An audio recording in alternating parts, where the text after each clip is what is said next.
মানবিক কাজ করার জন্য আসছিলাম, উমরের ফ্যান ফলোয়াররা বাধা দিল।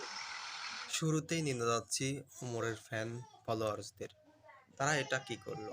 সাইমনের জন্য না হয় একটু আর্থিক সহযোগিতার জন্য বিল্লাল ভাই বা আর তার লোকজন গিয়েছিল ঠাকুরগাঁয়ে। তো এই কাজটি কিন্তু একেবারেই করা ঠিক হয় না। তো কি বলে দেখেন ভিডিওতে থটস অফ বিল্লাল ভাই।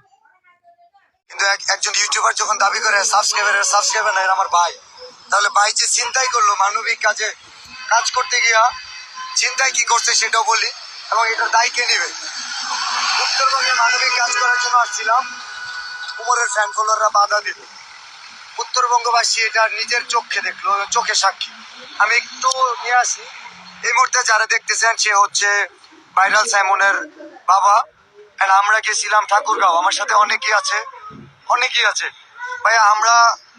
উনি যে কথাগুলো বলবো আপনি জাস্ট বলবেন যে আসলে হয়েছেটা কি। আপনি তো জানেন, আপনি বলেন আপনার সমস্যাটা কি হয়েছে। ভাই আমি গেছিলাম ঠাকুরগাঁয়ে, আপনার অফিসে আপনার সাথে বেরোয়েছিলাম। তো ওখানে বের হওয়ার পরে আমি একটা ওমরের যে ফ্যান ফলোয়াররা আছে, তো ওখান থেকে আমার এক গাড়িতে ব্যাগ ছিল। ওই গাড়িতে আমার ডাক্তারি কাগজপাতি প্লাস আমার গাড়ির কাগজপাতি আর আমার কিছু টাকা ছিল।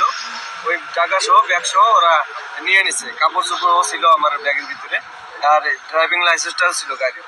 তো ভাইয়া এখানে তো আমি কি জবাব। কত টাকা ছিল?